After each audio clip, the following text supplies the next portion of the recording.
শোনো শোনো সবে শোনো দিয়া মনো, ধরণীতে বড় দাতা হলেন কৃপণ। আহা বেশ বেশ বেশ, আহা বেশ বেশ বেশ। অনাহারে অর্ধাহারে নাহি করে ভোজ, টাকাগুলো সাবধানে তুলে রাখে রোজ। খুবই সাধারণ ভাবে জীবন কাটান, গোপালের বউ কহে শোনে পুণ্যবান। আহা বেশ বেশ বেশ। বলো কি গিন্নি, কিপটে কিনা বড় দাতা? তা নয় তো কি, শাস্ত্রেই তো লেখা আছে। রাখো তো তোমার শাস্ত্র। আরে বাবা, তোমাকে বাদ দিয়ে আর কটা কিপটে লোক দেখেছো শুনি? কি বললে? আমি কেপন? আরে না না না, তুমি কিপটে হতে যাবে কেন?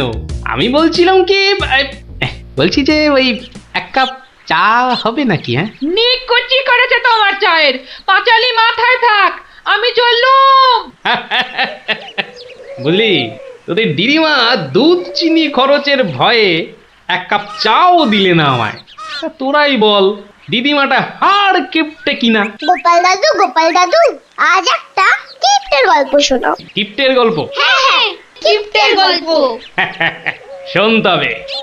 একদিন মহারাজ রাজসভায় বললেন, অনেকদিন ধরেই একটা প্রশ্ন আমার মাথায় ঘুরপাক খাচ্ছে, কিন্তু কিছুতেই সঠিক জবাব পাচ্ছি না। আপনার প্রশ্ন ব্যক্ত করুন মহারাজ, আমি আর টেনশন নিতে পারছি না। পৃথিবীর সবচাইতে বড় দাতাকে?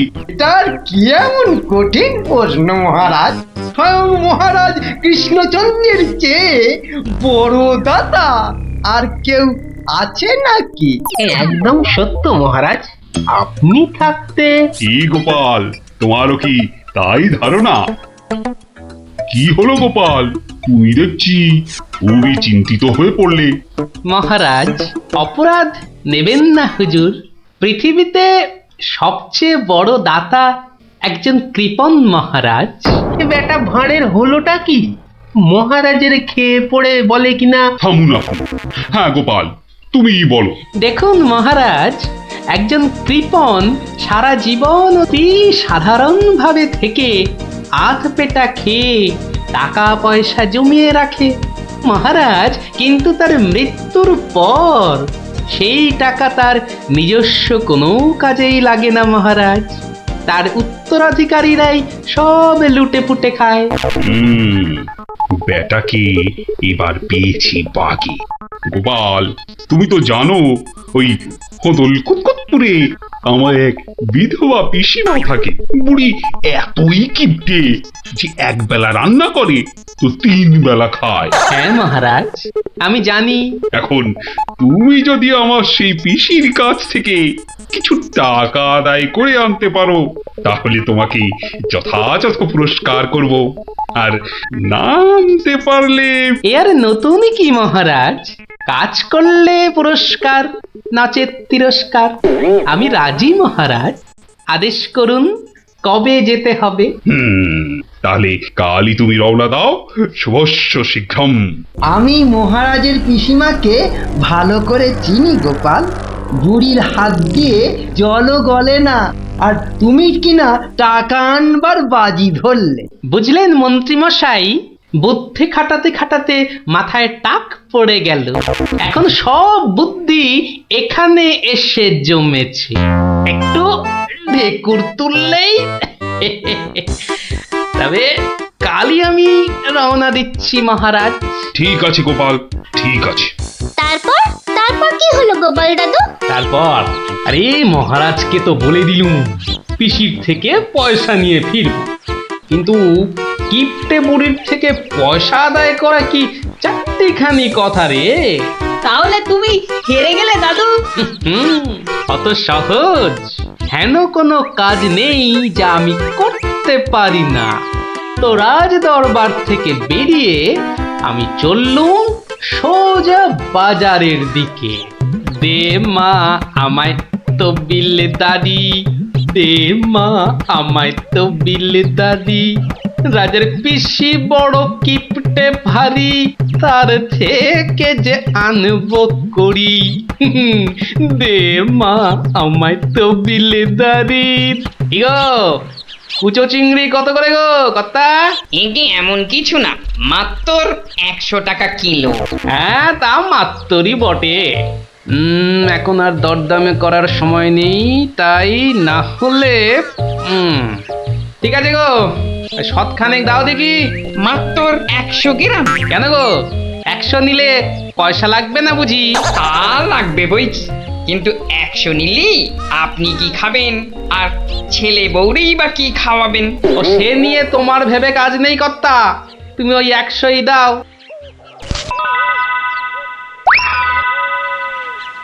গিনি, ও গিনি, এই চিংড়িগুলো মুচমুচে করে ভেজে দাও তো দেখি গিন্নি।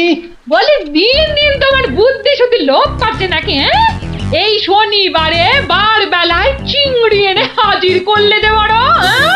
হে বাবা বড় ঠাকুর, বাবা পাগলটার অপরাধ নিও না বাবা। যাও যাও যাও যাও, ওগুলো ফেলে দিয়ে এসো গে। ফেলে দিয়ে এসো গে? অত সস্তা, ফেলে দিলেই হলো। এ জেসে মাছ নয় গিন্নি, এ হচ্ছে পুরস্কার আনবার মাছ। পুরস্কার আনবার মাছ? ব্যাপারটা কি? একটু খোলসা করে বলো দেখি। আরে বাবা, আগে যা বলি শোনো, শোনো দেখি। সত্যি গো, তোমার কত বুদ্ধি। দাও দাও দাও দাও, আমি এক্ষুনি মাছগুলো ভেজে রাখছি। এই নাও, এই নাও তোমার চিংড়ি। দাও দাও দাও গিন্নি। আরে অনেকটা পথ যেতে হবে গো, হোদল কুতকুত কি এখানে? তবে আমি চলি গিন্নি। চলি বলতে নেই, বলো আসি, পয়সা নিয়ে আসি। ঠিক আছে ঠিক আছে, আমি আসি। কেমন?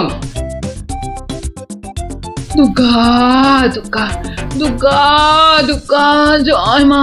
মাগো, পুরস্কারটা যেন জোটে মা। অনেক দিনের ইচ্ছে, এক জোড়া মালা গড়াবো। দুর্গা দুর্গা দুর্গা দুর্গা দুর্গা দুর্গা। গোপালি চলেছে তাই ঠুং ঠাং, পয়সা বাজছে টাকে। গোপালি চলেছে খুশো চিংড়িকে ছেকে। গোপালে গোপালি চলেছে গোপাল, একটু পরে কিপটা পিসিরি পুরতে চলেছে কপালে। গোপালে গোপালে গোপাল গোপাল। পিসিমা, ও পিসিমা। কে বাছা, এই ভক্তপুরে আবার কে এলি? পিসিমা, আমি গোপাল গো, সেই কৃষ্ণনগর থেকে আসছি গো। গোপাল মানে আমার কেষ্টর ভাঁড় গোপাল? হ্যাঁ পিসিমা, আমি তোমার কেষ্টচন্দরের ভাঁড়। আর দরজাটা খুলবে নাকি এই রোদে? খুলছি বাছা, খুলছি। একা মানুষ তো, আয় আয় আয় আয় আয়, ভেতরে আয়।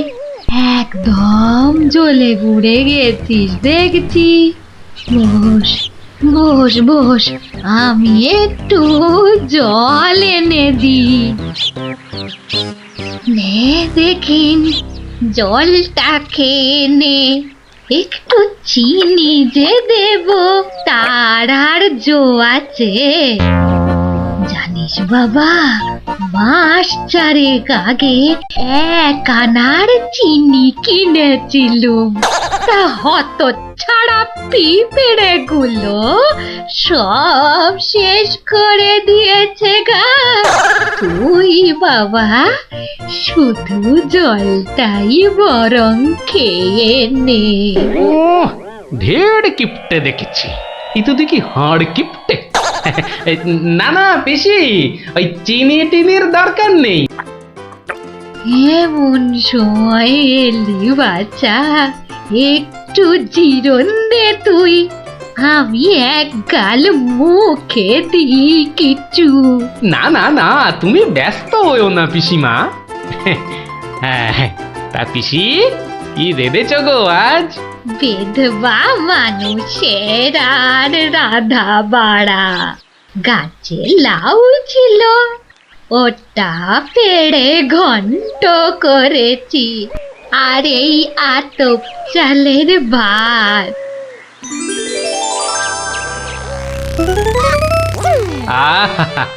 লাউ ঘন্ট, কতদিন যে খাইনি পিসি, আমার তারে খানিক রেখো কিন্তু।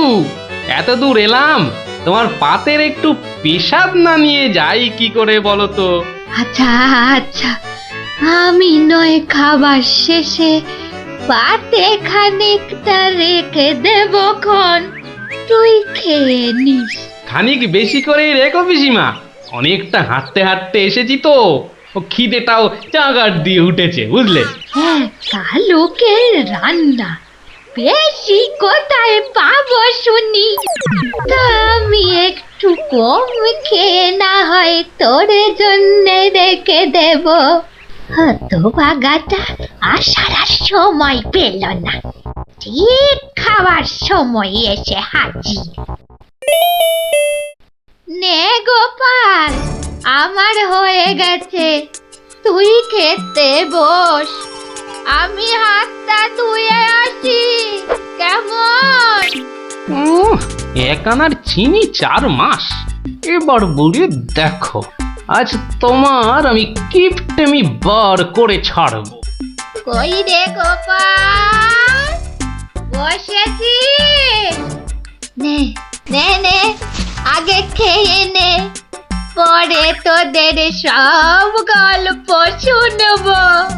তা রান্না বান্না কেমন হয়েছে রে গোপাল? অতি উত্তম। সত্যি বলতে কি পিসিমা, এই কতদিন যে লাউ চিংড়ি খাইনি, কি বলবো তোমায়। আরেকটু হবে নাকি পিসিমা? কি বললি? লাউ চিংড়ি? তোরে কি মাথা খারাপ হয়ে গেল নাকি রে গোপাল? আমি বেদবা মানুষ, চিংড়ি মাছ আমায় খেতে আছে যে রাঁধবো? বললেই হলো পিসিমা, তুমি না রাঁধলে থালায় এলো কি করে শুনি? এই দেখো। কিন্তু আমি তো কই কই কই কই দেখি। হরি হরি হরি হরি হরি হরি। তুমি নিজেই তো দেখলে পিসিমা, সত্যি কথা বলতে কি, ওই বিধবা হলেও একাদিন খেতে দোষ নেই পিসিমা। তাছাড়া এই কথা ওই তুমি আর আমি শুধু জানলাম পিসিমা। বাবা গোপাল, তোর দুটি হাতে ধরে বাবা, এক কথা তুই কাউকে বলিস নে যেন। এ সত্যি না বাবা, সত্যি না। তা না হয় হলো, কিন্তু ওই মহারাজ যদি আমাকে জিজ্ঞেস করেন, তুমি তো জানো পিসিমা, আমি আমার বউকেও মিথ্যা বলতে পারি, কিন্তু মহারাজকে আমি পারবো না পিসিমা। কেষ্ট যেমন তোদের মহারাজ, আমিও তো তার পিসি নাকি? নে নে বাবা, এই কটা টাকা রাখ, কিন্তু তুমি আমাকে ভারী ফ্যাসাদে ফেললে পিসিমা। মহারাজকে মিথ্যা বলতে গেলে না পিসিমা, আরো কিছু ছাড়তে হবে। আরো? নে নে দেখ, এতে কত আছে? দেখি দেখি দেখি, একটু বেশি পেলেই ভালো হতো, তা এর বেশি নেই যখন, তখন। দেখিস বাবা, এই বেদবার সম্মানটা বাঁচাস বাবা। তুমি নিশ্চিন্তে থাকো পিসিমা, আমার কথার নড়চড় হবার নয়।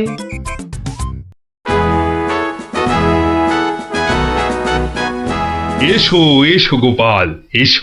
কিন্তু তোমার মুখটা ওরকম বিষণ্ণ দেখাচ্ছে কেন? নিঘাত পিসিমার কাছে জব্দ হয়ে এসেছো। সে আর বলতে, আমি গোপালের মুখ দেখেই ধরেছি ব্যাটা আজ একেবারে লেজে গোবরে হয়ে গেছে। মন্ত্রী মশাই একদম ঠিক ধরেছেন। আরে বাবা, রাজামশাইয়ের পিসিমার থেকে টাকা আদায় করা কি চারটিখানি কথা? কি হলো গোপাল, তবে কি তুমি সত্যি সত্যি টাকা আদায় করতে পারোনি?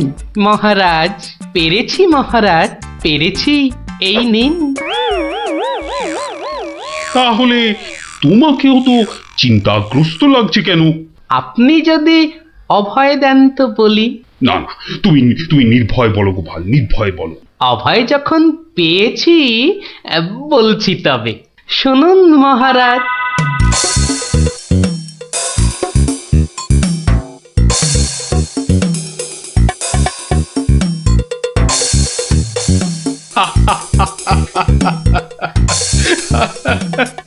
তোমার তোমার তুলনা নেই গোপাল, সত্যি তোমার তুলনা নেই। তবুও তুমি তুমি এত বিষণ্ণ কেন? আগে আপনার বিধবা পিসিকে ঠকিয়ে। না না গোপাল, একদম নয়। আমি তো শুধু টাকা আদায় করতে বলেছিলাম, অন্য কোনো শর্ত তো ছিল না। তুমি তোমার বুদ্ধি দিয়ে যে কাজ করেছো তাতে আমি খুব খুশি। তাও মহারাজ। তুমি তুমি চিন্তা ছাড়ো গোপাল, চিন্তা ছাড়ো। কালই আমি কোন অনুচরকে পিসিমার কাছে পাঠাবো, সব ঘটনা সবিস্তারে জানিয়ে আমি ক্ষমা চেয়ে নেব। আর হ্যাঁ, তোমাকে দেওয়া পিসিমার টাকার 4 গুণ আমি ফেরত পাঠাবো। এবার আমি শান্তি পেলাম মহারাজ। আপনি যথার্থই ন্যায় বিচারক। এই নাও তোমার পুরস্কারের অর্থ। তাহলে গোপাল দাদু, তুমি সবার হিসেব উল্টে দিলে, কি বলো? ঠিক বলেছিস গুলটে, দিলুম সব হিসেব উল্টে। আর নয়, সন্ধে হয়ে এলো, এবার সবাই গিয়ে পড়তে বসগে। আমিও এবার উঠি।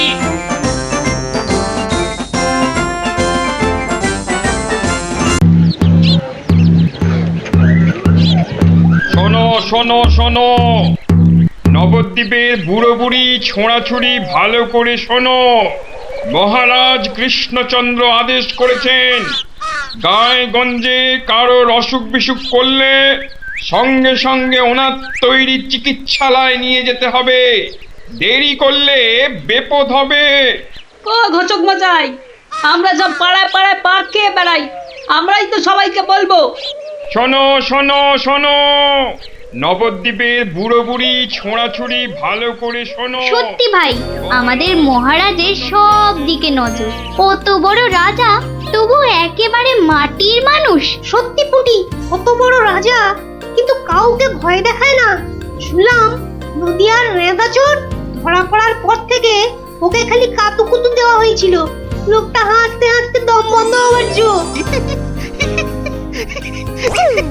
আর আমাদের নেড়িমুদিকে ওজন কম দেওয়ার জন্য কি শাস্তি দিল ভাবো? কি শাস্তি গো চিমটি? 57টা বড় বড় বাতাসা খাওয়ালো। নো জল, নট কিচ্ছু। এসব তো আমাদের রাজা মশাইকেই মানায়। আসলে এসব গোপাল দাদুর বুদ্ধি। ঠিক বলেছিস। তা সে কি রে, সকাল বেলায় সবাই একেবারে বাড়িতে হাজির। হ্যাঁ, কি ব্যাপার ন্যাপলা? গোপাল দাদু, আজ সকালেই রাজামশাইয়ের ঢেড়াদার ঢেড়া পিটিয়েছে। কারোর অসুখ করলে সময় নষ্ট না করে চিকিৎসালয় নিয়ে যেতে হবে। এই জন্য সপ্তদ্বীপে অত বাচ্চা কদিনে মরে গেল। কি দুঃখ! ওই ঢেড়া দেবার বুদ্ধি তার মাথায় এলো গোপাল দাদু? নিশ্চয়ই তোমার। না রে বাপু না, আমি হলাম গিয়ে গোপাল ভাঁ। এ বুদ্ধি আমার আসে নাকি বল? তাহলে রাজামশাইয়ের বুদ্ধি? রাজা মশাইয়েরও না। তাহলে কার বুদ্ধি? এই হলো আমাদের রাজবৈদ্য মহাশয়ের, বুঝলি? কত বড় কবিরাজ তিনি, তার চিকিৎসার গুণে মৃত্যুও হেরে যায়। ভাগ্যিস ওর মতো লোককে ঠিক মতো রাজবৈদ্য নির্বাচন করা হয়েছিল। লেভেলের লোক তো আর কম আসেনি। কি করে নির্বাচন করা হলো গোপাল দাদু? সে এক ব্যাপার বুঝলি। মস্ত ব্যাপার, শুনি নাকি? শুরু করো গোপাল দাদু। শোন তাহলে। সে বছর খুব গরম পড়েছিল, প্রাণ একেবারে হাইড হাই যাকে বলে। ঘরে ঘরে অসুখ। এই সময়ে রাজামশাইয়ের চিকিৎসালয়ের যে বড় কবিরাজ, তিনি চলে গেলেন কাশীতে। যা বাবা, সে তো মহা বিপদের কথা, ভাববার কথা। সে আর বলতে। সবচেয়ে ভাবনা হলো রাজামশাইয়ের। প্রজাদের শরীরের কথা ভেবে ভেবে রাজামশাইয়ের ঘুম নেই একেবারে। রাজসভায় পাইচারি করে বেড়াচ্ছেন, সভা পণ্ড।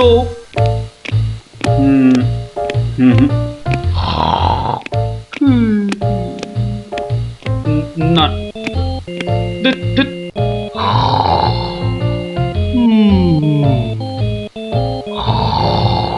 গোপাল! আগে মহারাজ, আপনার মুখ চোখ একেবারে শুকিয়ে গেছে মহারাজ। আপনার এত চিন্তা কিসের বলুন তো? হ্যাঁ, ওই সূর্যকে মেঘে ঢাকলে যেমন সব কিছু অন্ধকার, তেমনি আজ আমাদেরও সেই অবস্থা মহারাজ। তুমি তো ভারী পচা খেদা ভাঁড় হে গোপাল। রাজবৈদ্য কাশি গেছে, দেখেছ কি চিকিৎসার হাল? ভেবে ভেবে কেষ্টচন্দ্র জেগে সারা রাত, অসুখেতে লোকে কাত, চিকিৎসার একই অধঃপাত। দেখো কাণ্ড, এই কথা! তুমি কি এই কথা বলছো গোপাল? অসুখ নামে কুমির এসেছে রাজ্যে, কেটে লম্বা খাল। আরে আপনি থামুন দেখি রাজকবি। দিন রাত্রি তো তেল দিচ্ছেন রাজামশাইকে। কিন্তু বিপদ তো এসে হাজির গোপাল। কবিরাজ পাওয়া শক্ত হবে না গোপাল, কিন্তু উপযুক্ত রাজবৈদ্য নির্বাচন করব কিভাবে? তার হাতেই তো সব ভার দিতে হবে। সে তো কম কথা নয়। সত্যি কি যে হবে! রাজবৈদ্য নেই ভাবলেই পেটটা কেমন গুড়গুড় করছে মহারাজ। বড় ভয়ঙ্কর ব্যাপার। কি করে ঠিক ঠিক রাজবৈদ্য নির্বাচন করব সেই চিন্তাই এখন করছি। রাজামশাই যদি অভয় দেন, তাহলে সবচেয়ে গুণী রাজবৈদ্যকে আমি নির্বাচন করে দেব। তুমি ভাঁড় করবে রাজবৈদ্য নির্বাচন? রাজপণ্ডিত শুনুন শুনুন, কি বলে গোপাল শুনুন। কিম অদ্ভুতং! বামুন হয়ে চাঁদ ধরতে চায়। বামুনং চন্দ্রং ধরিষ্যতি। অদ্ভুতং অদ্ভুতং। কালে কালে কতই হবে, পিঠে পুলির ল্যাজ বেরোবে, বেড়ালের সিংহ যাবে, সিংহ মশাই ঘাস যে খাবে। শুনুন মহারাজ, শুনুন শুনুন, যদি আমি ঠিক ঠিক রাজবৈদ্য বেছে দিতে না পারি, তাহলে আমার এক গালে চুন আর এক গালে কালি মাখিয়ে উল্টো গাধায় চড়িয়ে কৃষ্ণনগরে ঘোরাবেন, ঠিক আছে? বেশ বেশ, গোপালের কথায় আমরা রাজি। বলো গোপাল, এবার কি করতে হবে? মহারাজ, ওই মন্ত্রী মশাইকে বলুন দেয়ালে দেয়ালে আপনার ঘোষণা সেঁটে দিতে। আগামী মঙ্গলবার, মানে 7 দিন পরে আপনি এ রাজ্যে বৈদ্যদের ডাকুন। আমি ঠিক লোক বেছে দেব মহারাজ। বেশ, আগামী মঙ্গলবার 7 দিন পর। মন্ত্রী মহারাজ, করো ঘোষণা, রাজবৈদ্য চাই। যে আজ্ঞে রাজামশাই। তারপর কি হলো গোপাল দাদু? হ্যাঁ, কি হলো? হ্যাঁ, কি আবার হবে? নবদ্বীপ জুড়ে দেয়ালে দেয়ালে সাঁটা হলো রাজবৈদ্য চাই। পরের মঙ্গলবার হই হই কাণ্ড, সবাই চায় রাজবৈদ্য হতে। ময়রা নাপিত নারকোল পাড়িয়ে তারাও সব ছুটলো রাজবৈদ্য হতে। একেবারে 3000 বৈদ্য, বুঝলি? 3000! মহারাজ কৃষ্ণচন্দ্র তো গুণী মানুষ, তিনি 3000 জনের থেকে 3 জনকে বেছে দিলেন। ওদের মধ্যে থেকে বেছে দিতে হবে রাজবৈদ্যকে। 3000 বৈদ্য এসেছিলেন, বেশিরভাগই রদ্দি। অথচ বলছে আমরা সব বদ্যি। আরে চুপ করো না বাপু, রাজামশাইকে বলতে দাও না ভায়া। আমি 3000-এর মধ্যে 3 জনকে বেঁচেছি। এইবার তোমাকে আসল বাছা বাঁচতে হবে, আর ঠিক মতো না হলে এই গালে মাখিবে চুন, ওই গালে কালি, গাধায় চড়িয়া ভাঁড় খাবে গালা গালি। আমি তৈরি আছি কবি মশাই। আপনি কাকে কাকে বেছেছেন মহারাজ? মন্ত্রী মশাই, ডাকুন ওদের, এটা আপনার কর্ম। প্রথম বৈদ্য এসেছেন সেই সুদূর কিষ্কিন্ধা থেকে, নাম শ্রী শ্রীল আয়ু আচার্য দন্তলাবণ্য মহার্ণব। কোথায় কোথায়? আসুন আসুন মহার্ণব মশাই, এগিয়ে আসুন এগিয়ে আসুন। দ্বিতীয় বৈদ্য দ্বিতীয় বৈদ্য এসেছেন অলকাপুর থেকে, ওনার নাম হলো মম নাম পিণ্ডাইকরণ কবিরাজন পুঙ্গবং চরক শাস্ত্রী। দেখো কাণ্ড, এত বড় বড় নাম মনে রাখা ভয়ানক শক্ত বুদ্ধিমশাই। আমি ওনাকে বলবো আচার্য মশাই, আর আপনাকে বলবো শাস্ত্রী মশাই। মন্ত্রী মশাই, এবার তৃতীয় কবিরাজকে ডাকুন। তৃতীয় কবিরাজের নামটা বড় ছোট, শাস্ত্রী নয়, আচার্য নয়, নবদ্বীপের লোক, খুব বয়স হয়েছে। ওর নাম হলো, আমাকে লোকে বলে বুড়ো কবিরাজ। কি কি রোগের চিকিৎসা করেছেন একবার বলে দিন। বলতে গেলে আমি কোনো রোগেরই চিকিৎসা করি না, একদম আকার। অথচ আমায় যদি বলতে বলেন, এক নিঃশ্বাসে ৭৩,০০০ রোগ বলে যাব। হ্যাঁ, ওলাউটো, পেঁজরা, খোস, কাশি, সর্দি গর্মি, তরকা, কম্প, ঝম্প, শ্বেত সার, কত হলো?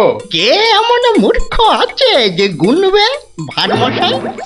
ও যদি ৭৩,০০০ রোগের নাম বলে, আমি বলবো ৮৩ লাখ।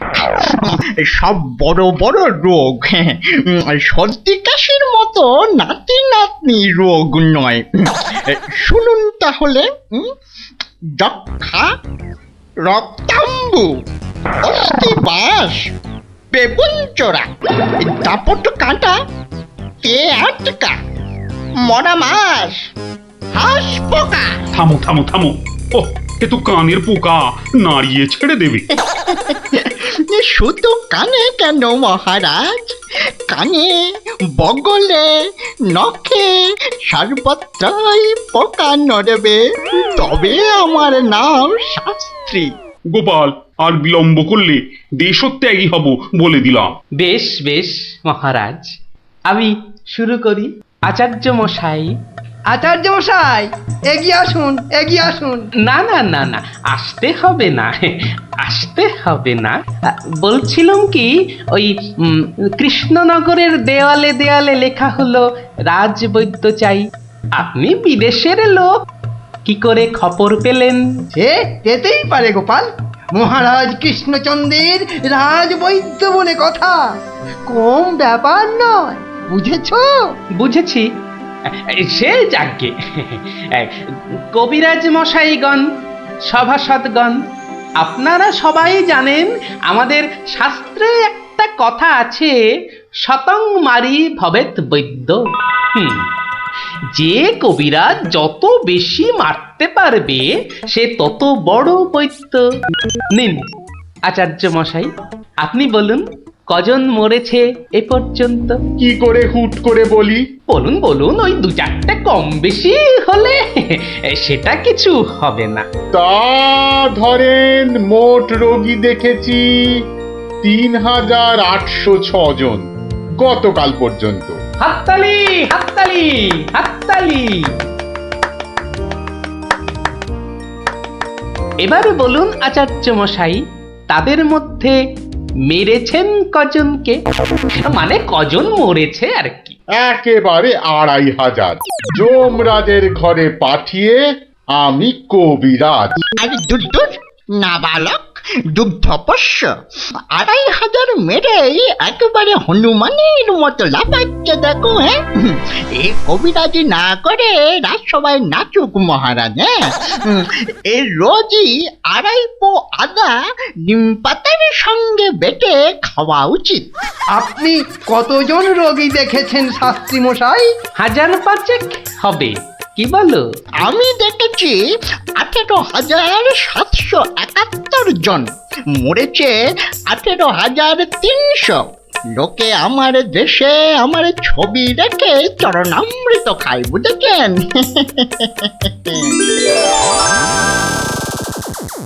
বুঝলেন তো? একবার দুজন সৈনিক দৌড়াতে দৌড়াতে এসে থামলো, খবর এনেছে ওরা। তা আমি শক্তি বাড়াবার জন্য একটু শরবত দিলাম। ওরা খেলো? খেলো, ফুলে গেল, পটাং করে ফেটে মরে গেল।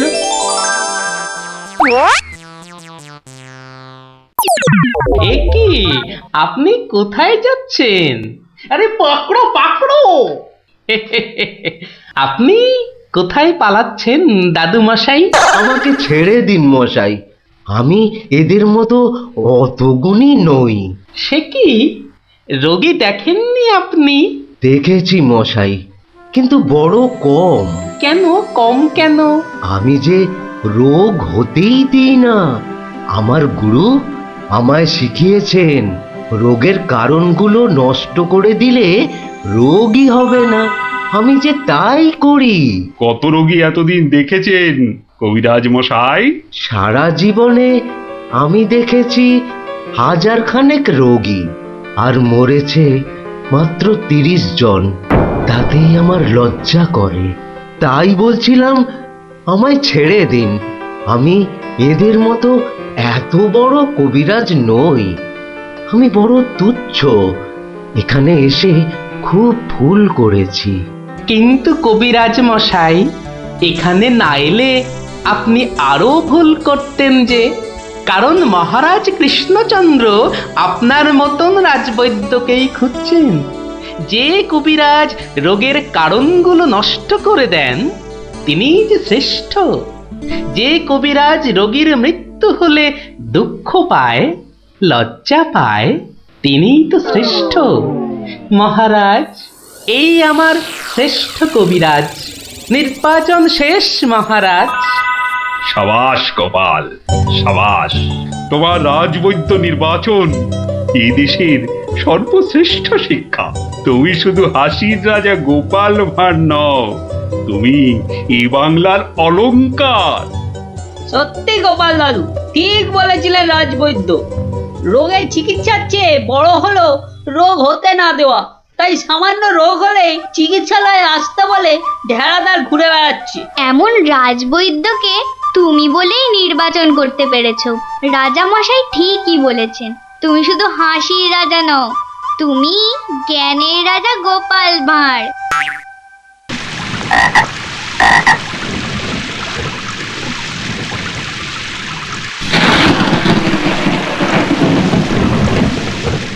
মহামন্ত্রী, আমার ঠিক বোধগম্য হয় না, বিদ্যুৎ ঝলকানির পরই কেন বজ্রপাত হয়? আপনি জানেন কিছু? আগে এটাই প্রাকৃতিক নিয়ম মহারাজ। কিন্তু প্রকৃতি সকলের জন্য তো একই নিয়ম করেছে, তাই না? আগে হ্যাঁ মহারাজ, প্রাকৃতিক নিয়ম সকলের জন্য একই।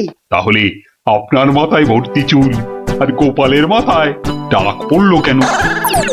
আগে আগে মহারাজ। থাক থাক, বেশি মাথা চলকাবেন না, না হলে আপনারও গোপালের মতো দশা হয়ে যাবে। আচ্ছা গোপাল, তোমার কি জানা আছে এই প্রশ্নের উত্তর? জানি মহারাজ। তবে তুমিই বলো, বজ্রপাতের আগে বিদ্যুৎ ঝলকায় কেন?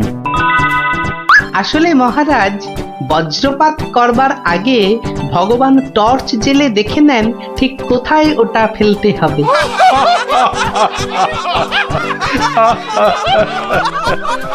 একেবারে গোপাল সুলভ উত্তর।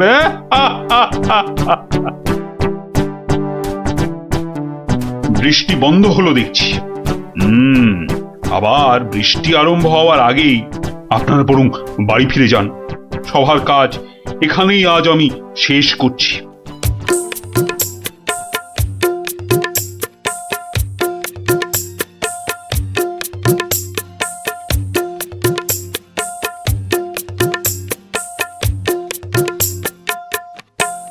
বলি পথ ছাড়বে নাকি কাল যা করেছিলাম আজও তাই করতে হবে? এই রে বেটা গোপাল ভাঁড় মহারাজ কৃষ্ণচন্দ্রকেও খোল খাইয়ে ছাড়ে, আমি তো কোন ছাড়। কাল নিশ্চয়ই কাউকে জলে ঠেলে ফেলে দিয়ে রাস্তাটা পেরিয়েছিল। না বাবা, দরকার নেই। মানে সরে দাঁড়ানোটাই বুদ্ধিমানের কাজ হবে দেখছি। কি হলো কি? হ্যাঁ, পথ ছাড়বে নাকি? না না না গোপাল ভাইয়া, আমি নেমে দাঁড়াচ্ছি, তুমি যাও। তা গোপাল ভাইয়া, কাল তুমি কি করেছিলে শুনি? আজ তুমি যেটা করলে সেটাই আগে। হ্যাঁ,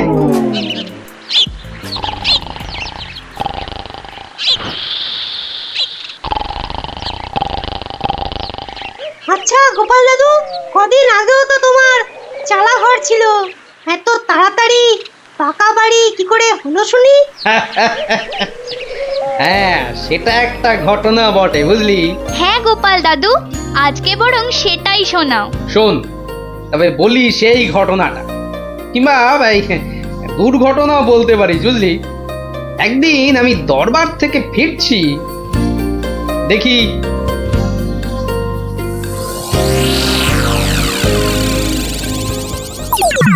উফ, সবাই দেখছি দালান কোঠা বানিয়ে ফেললো, আর আমার কি না সেই চালাঘর। কিছু একটা করতে হবে, আমিও পাকা বাড়ি হাঁকাবো।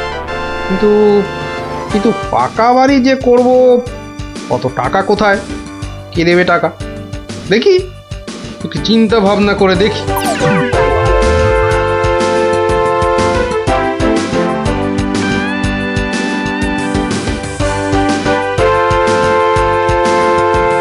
কি গো, এই অবেলায় শুয়ে পড়লে যে? শরীর টরীর খারাপ নাকি? হ্যাঁ,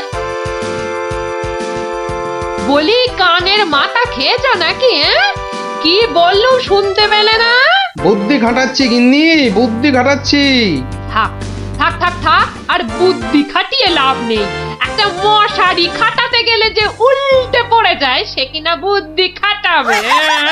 আরে বাবা, বুদ্ধি খাটিয়েই তো 2 পয়সা কামাচ্ছি, নইলে নইলে নইলে কি হতো শুনি? না, তেমন কিছু না, ওই উনুনে হাড়িটা চড়তো না, এই আর কি। যাক, খোকাকে একবার ডেকে দাও তো। খোকাকে? খোকাকে আবার কি দরকার? বেশি কথা না বলে ডাকোই না তুমি বাবু। তোমার ব্যাপার স্যাপার কিছুই বুঝি না বাপু। ওরে ও খোকা, খোকা! আমাকে তুমি ডাকছো বাবা? হ্যাঁ শোন, কাঁচা বাড়ি পাকা করবার একটা মতলব এটেছে, বুঝলি? তাই নাকি? আমাদের পাকা বাড়ি হবে? হবে রে বাবা, হবে হবে। শোন, কাল তুই শুধু মহারাজকে গিয়ে বলবি,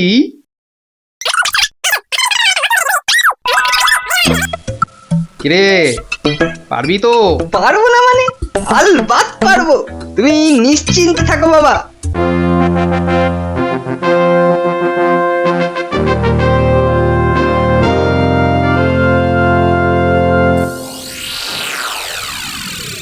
কি ব্যাপার মন্ত্রীমশাই, গোপালের পাত্তা নেই কেন?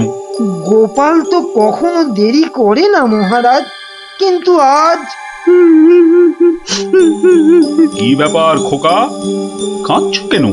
কি হয়েছে? কে তুমি?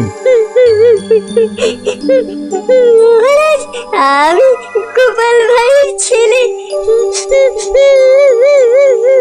গোপালের ছেলে? কি ব্যাপার, তোমার বাবাও আজ তো অনুপস্থিত দেখছি। কি হয়েছে গোপালের? আগে মহারাজ, আমার বাবার কৃষ্ণ প্রাপ্তি হয়েছে। কৃষ্ণ প্রাপ্তি মানে তো মারা গেছে? সে কি, গতকালই তো। মহারাজ, আমাদের সকলেরই এখন গোপালের বাড়ি যাওয়া উচিত। না না, এই শোকের মধ্যে আমরা গেলে গোপালের স্ত্রী আরো ভেঙে পড়বে। দুঃখ একটু কমলে বরং। তাহলে এখন আমাদের কি করা উচিত মহারাজ? এখন গোপালের ক্রিয়াকর্মের জন্য 1000-5 টাকা ওর ছেলেকেই দিয়ে দিন। যথা আজ্ঞা মহারাজ, আমি খাজাঞ্চি বাবুর থেকে টাকাটা এক্ষুনি এনে দিচ্ছি। মুড়িও টাকা নিয়ে গেল। হ্যাঁ, চিন্তা করো না খোকা, এখন যৎকিঞ্চিত দিচ্ছি, শ্রাদ্ধের সময় আরো 1000-20 দেব, কেমন? মহারাজ মহানুভব। নিন মহারাজ, আপনি নিজে হাতে ওকে টাকাটা দিন। উফ, কতগুলো টাকা! হ্যাঁ, এসো এসো, তোমার বাবা ছিল আমার বন্ধুর মতো। অনেক বিপদ আপদ থেকে গোপালই আমাকে বাঁচিয়েছে।